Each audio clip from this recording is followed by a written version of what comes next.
বিজেপির বিরুদ্ধে মানে মনে করবে যে যদি কেউ সিপিএম কিংবা কংগ্রেস এই পার্টিতে ভোট দেয় মনে করবে তারা বিজেপির ভোট দিল। আমাদের বলতে এটাই যে টিএমসির বিরুদ্ধে টিএমসির বিপক্ষে একটা ভোট দেওয়া মানে সেই ভোটটা বিজেপিতে দেওয়া, এটা মানুষকে অবশ্যই বোঝাতে হবে। যেসব জায়গায় মুসলিম আছে সেসব জায়গাগুলো তো কিছুটা হলেও ঠিক আছে, কিন্তু হিন্দু মেজরিটি এলাকাগুলো আমাদের একটু বেশি বেশি করে এটা বোঝাতে হবে যে শুধুমাত্র ধর্ম দিয়ে রাজনীতি চলবে না, আমাদের সংগঠন বাড়াতে উন্নয়ন দেখতে হবে। আর আগামী দিনে আগামী লোকসভা নির্বাচনে একটা বিপুল ভোটে জয়ের আশা প্রত্যাশা রেখে সবাইকে আরো একবার ধন্যবাদ জানিয়ে আমি সংক্ষিপ্ত শেষ করছি। ধন্যবাদ আগামকে, আমাদের 53 নম্বর বুথের সভাপতি। এবং আমাদের যা বক্তব্য যা বলেছে, আমাদের নেতৃত্ব মুসা ভাইকে মানতে হবে।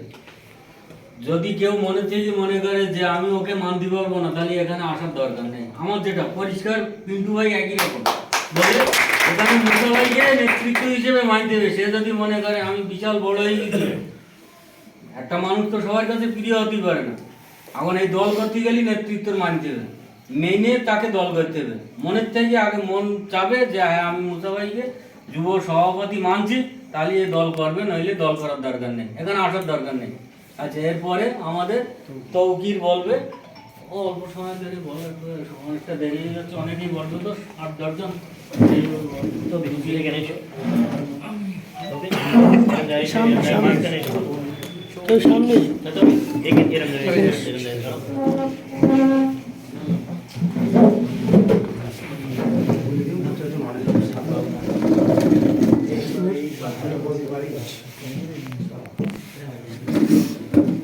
আজকে পাটলিখানপুর আঞ্চলিক তৃণমূল কংগ্রেসের পক্ষ থেকে তথা যুব যে একটা শক্তি বলা যেতে পারে, কোনো দেশ বা কোনো রাজ্য বা কোনো একটি পাড়া বা কোনো একটি সংগঠনকে যদি আপনাকে এগিয়ে নিয়ে যেতে হয়, তাহলে যুব হচ্ছে সেখানকার চালিকা শক্তি হিসাবে কাজ করে।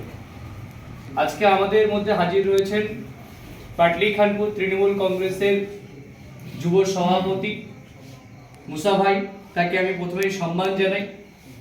হাজির রয়েছেন যিনি কনভেনার বাবুমোল্লা মহাশয়, এবং ভিন্ন বুথ থেকে আসা তৃণমূল কংগ্রেসের যারা যুব সভাপতি এবং যারা দলের যারা মন থেকে ভালোবেসে যারা আজকে সামনের সারিতে দল পার্টি করতে চাইছে। শুধু তাই নয়, আজকে সব থেকে ভালো লাগার বিষয় হচ্ছে এইখানে আমার মুখ আপনারা সবাই চেনেন, এবং আপনারা যারা আমার সামনে বসে আছেন, আমি একটা কথা বলে খুব সংক্ষেপে বলতে পারি, আমরা সবাই চকপাটলি হাই স্কুল বা ঘুনি হাই স্কুল থেকে বেরিয়েছি পাস আউট করে। তাহলে সবাই কিন্তু সবার কাছের, এবং পাশে আমার একজন প্রাইমারি মাস্টার মশাই রয়েছেন, তিনিও কিন্তু একজন শিক্ষক। অর্থাৎ আজকের সমাজের নিচুতলা থেকে শুরু করে শিক্ষক থেকে শুরু করে আজকে খেটে খাওয়া মেহনতি মানুষ থেকে শুরু করে সবাইকে যে একটি ছাদের তলায় বা একটি বটবৃক্ষের তলায় আনা যায়, সেটা মনে হয় পাটলিখানপুরে প্রথম যদি কেউ প্রমাণ করে দেখাতে পারে, সে হচ্ছে পাটলিখানপুরের আঞ্চলিক সভাপতি সেলিমুল্লাহ মহাশয় ছাড়া আর কেউ নয়। দেখুন বন্ধু, রাজনীতি আমি আপনারা সবাই চেনেন, আমাকে মুখ চেনা। আমি যখন হানিফবাবু যখন ক্ষমতায় ছিল তখন থেকে রাজনীতির সাথে যুক্ত। কিন্তু একটা দুর্ভাগ্যের বিষয় হচ্ছে, সবাই জানেন সংসার জীবনে চালাতে গেলে পেট চালাতে হবে, শুধু পার্টি করলে হবে না। অতএব পার্টি যখন যেখানে ডেকেছে আমি সেখানে গিয়েছি। আজকে মুসা ভাই দায়িত্বে এসছে, সেটা আমি খুশি। পার্টি যেখানে যেখানে ডাকবে শনিবার এবং রবিবার, এবং যদি সন্ধ্যে 6টার পরে কোনো মিটিং, 20টা বুথের মধ্যে যদি কোনো মিটিং কোনো জায়গায় সিটিং করতে হয়, যদি কোনো দলীয় কর্মীকে বুঝিয়ে দলে আনতে হয়, আমি আপনাদের সামনে খুব গলা চিৎকার করে বলছি আমি সময় দিতে পারবো। কিন্তু যদি বলেন সকালে, দেখবেন আমার বন্ধুরা সব সুমন থেকে শুরু করে আকরাম ভাই থেকে শুরু করে ছোট্টু থেকে শুরু করে সবাই কিন্তু আজকে চকপাটলি স্কুল বা কেউ ঘুনি হাই স্কুল থেকে বেরিয়ে আমি আজকে একটা কর্মের সাথে যুক্ত। একটা বেসরকারি স্কুলে পেটের দায়ে বলুন, বা আজকে বেসরকারি যে সংস্থাগুলো চলেছে বলেই কিন্তু আমাদের মতো বেকার ছেলেরা কিন্তু সেখানে মানে দুবেলা পড়িয়ে কিন্তু পেটের ভাত জোগাড় করছে। চকপাটলির বুকেও কিন্তু আজকে চকপাটলিকে আমরা পুরো এই পঞ্চায়েতের রাজধানী বলতাম, কারণ এখানেও কিন্তু শিক্ষকতার মানুষ। আকরাম ভাই রয়েছে, সেও একজন শিক্ষক, সেও কিন্তু নবদিগন্তে একটি স্কুলকে চালিয়ে কিন্তু এখানকার মানুষকে উন্নত করার চেষ্টা করছে। আগে বুঝতে হবে তৃণমূল কংগ্রেস কারা করছে।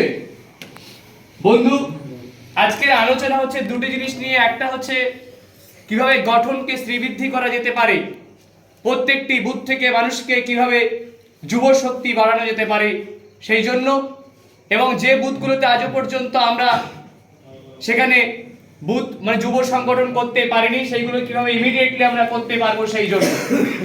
এটা আমাদের কাছে সবাই ক্লিয়ার হয়ে গেছে তো? এইটা আপনাদের কাছে আমার মনে হয় সবার জানা হয়ে গেছে। কিন্তু আমি বক্তৃতাকে একটু অন্য সাইডে নিয়ে যাচ্ছি। যাদেরকে বাড়ি গিয়ে বলবেন যে তৃণমূল কংগ্রেস করতে হবে, বন্ধু কেন করতে হবে, সাংগঠনিক আকরাম খুব সুন্দর করে বুঝিয়ে বলেছে। তৃণমূল কংগ্রেস বন্ধু কেন করতে হবে? 35 বছরে বামফ্রন্টের জামানায় বন্ধু কি দেখেছেন বলুন না? জ্যোতিবাবু একটাই কথা বলতো, খরা আর বন্যাই হলো বুদ্ধদেবের দুই কন্যা। পশ্চিম বাংলায় 35 বছর শুধু লুট চলেছে, আর কিছুই কিন্তু বন্ধু হয়নি। গরিব মানুষের জন্য কৃষক বন্ধু হয়নি, আপনার বাড়ির সুন্দর সন্তানের জন্য কিন্তু তখন যুবশ্রী প্রকল্প হয়নি, কন্যাশ্রী প্রকল্প হয়নি, রূপশ্রী প্রকল্প হয়নি। আমি যদি বলি ঘন্টা 2-3 শেষ করতে পারি, কিন্তু আমি কিন্তু বলা শেষ করতে পারবো না। বাড়ি গিয়ে যুবকদেরকে বলুন তৃণমূল কংগ্রেস করতে হবে, আর যদি না করে 2024 সালের পরে আমি খুব গলা চিৎকার করে বলছি মুসা মোল্লার কাছে যে পায়ে ধরে বলতে হবে তৃণমূল কংগ্রেসে আমাকে নেই বন্ধু।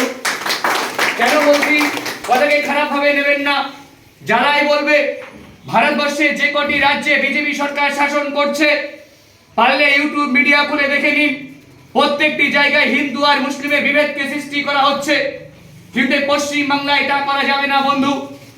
আপনারা দেখে নিন খুব পরিষ্কার করে, ভারতবর্ষের একাধিক রাজ্যে হিন্দু মুসলমানের দাঙ্গাকে বাঁধিয়ে দেওয়ার চেষ্টা, দলিত আদিবাসীদেরকে ভারতবর্ষ থেকে তাড়িয়ে দেওয়ার চেষ্টা, শিখ এসআইকে মাইনরিটি আওতায় ফেলার চেষ্টা।